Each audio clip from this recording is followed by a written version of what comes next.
J'ai commencé le démontage de la seule que je vais pouvoir récupérer, des 4 que j'ai reçus, qui n'a pas cramé encore. Il y a le voyant qui s'allume rouge, enfin, il s'allumait rouge, mais j'ai déjà commencé à défaire. Donc là, je vais couper aussi cette partie-là. Au préalable, en fait, j'ai mis un petit coup de meuleuse pour que ça se défasse plus facilement. Puis après, je viens couper. Enfin oui, j'ai mis un coup de meuleuse, je sais pas pourquoi, parce que de base, je voulais les défaire, mais en fait, je me suis dit, allez, on va pas s'embêter, on va juste les couper comme ça. Et je vais laisser tout le reste de la partie, parce que je vais m'en servir en fait. Voilà, c'est coupé. Alors ce que je vais faire, c'est que je vais lever cette partie-là. Et je vais extraire les 2 accus qui sont foutus, que j'avais pris la tension, et ils étaient morts, ils étaient à 0. Donc là, je vais finir de couper, mal couper, et là, je vais les extraire. Donc là, je peux toujours essayer de m'amuser à les mettre sur le chargeur pour voir ce que ça donne, mais à mon avis, ils sont cuits de chez cuits. Donc ça tombe bien, j'en ai d'avance, mais pas beaucoup. Donc faut pas non plus que je fasse n'importe quoi. Et là, je vais couper les petits bouts qui dépassent. Je remets les accus que j'ai récupérés en place, sans se tromper de sens. Donc tu vois, c'est une accu c'est un pack qui a dû prendre un peu l'eau.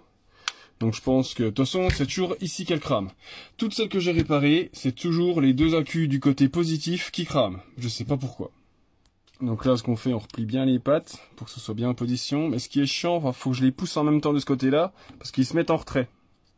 C'est un peu embêtant. Donc il va falloir que je les tienne en même temps. Je me munis de bandes, comme ça, que je vais couper à la longueur voulue, pour les mettre en position sur les accus. Je vais couper les coins pour que ça fasse un peu plus propre. J'allume le poste à souder par point. Je le mets en puissance 2 pour être sûr que ça soude bien, parce que là c'est quand même assez épais.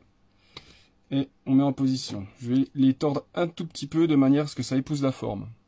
Je soude la lamelle. Je fais moins... Merde, j'ai ripé. Voilà, je fais au moins 9 points. Là, je vais en refaire 2 ici. Voilà, je vais faire pareil ici. Voilà, le premier côté est effectué. Voilà, c'est la façon la plus rapide. Et là, je vais gratouiller un petit coup parce que c'est un petit peu sale. Donc j'en ai plié une pour que ça fasse une belle petite forme, de manière à ce que ça rentre à l'intérieur comme ça. Voilà. Là, j'ai fait peut-être à peine trop longue. Non, ça va peut-être aller. Donc là, ça rentre à l'intérieur comme ça. Voilà. Et que je vais souder de chaque côté. Je vais faire à peine plus courte parce que ça peut toucher les extérieurs. Je vais raccourcir à peine. Voilà. Donc maintenant, je vais souder pour pas que ça bouge. Voilà. Je vais faire un point de l'autre côté aussi. Comme ça, ça bouge plus. Maintenant, je vais faire des points au milieu. Pour bien que ça prenne. Parce que c'est important. Si ça prend mal sur la lamelle, ça va pas aller. Donc on va faire plein de points pour être sûr. Voilà, maintenant on va en refaire ici. Et là, ce que je vais prier, c'est que ce soit pas la carte qui est volée, comme l'autre, qui restait sur un trait, même quand elle est chargée. J'espère que ça sera pas le cas aussi.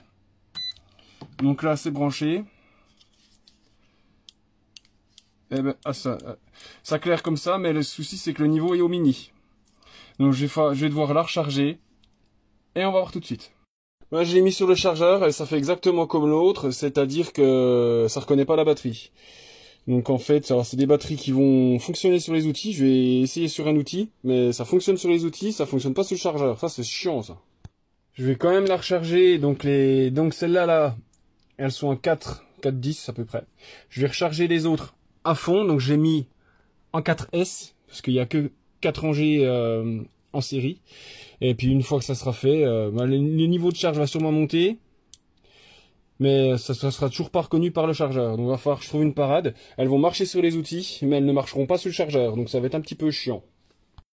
Je pense que je vais me fabriquer un adaptateur. C'est-à-dire que je vais le mettre sur le chargeur. Je vais faire sortir 3 fils avec un autre support. Peut-être que je vais prendre une base d'un autre chargeur que je vais raccorder dessus. De manière que quand je recharge une batterie, j'en mets un autre sur le support. En fait, je pourrais aussi le faire avec celui-là. C'est-à-dire que je me sers du chargeur double Faudrait que je déconnecte une partie à l'intérieur pour que ça soit les deux qui soient en parallèle. Comme ça, quand on charge une, ça charge l'autre à côté. Mais bon, j'ai meilleur temps de me faire un adaptateur et puis charger à part. Donc je vais voir ce que je peux faire, ou je me crée un adaptateur à côté, comme j'ai fait là avec la porne. Je vais voir. Parce que bon, ça fonctionne sur les outils, contrairement aux autres qui me restent. Là, j'en ai 4. Bah, ceux-là, ça marche pas sur les outils. Donc ceux-là, c'est cuit de chez cuit. Mais là, vu que ça marche, je peux tester ça. Allez, tchuss.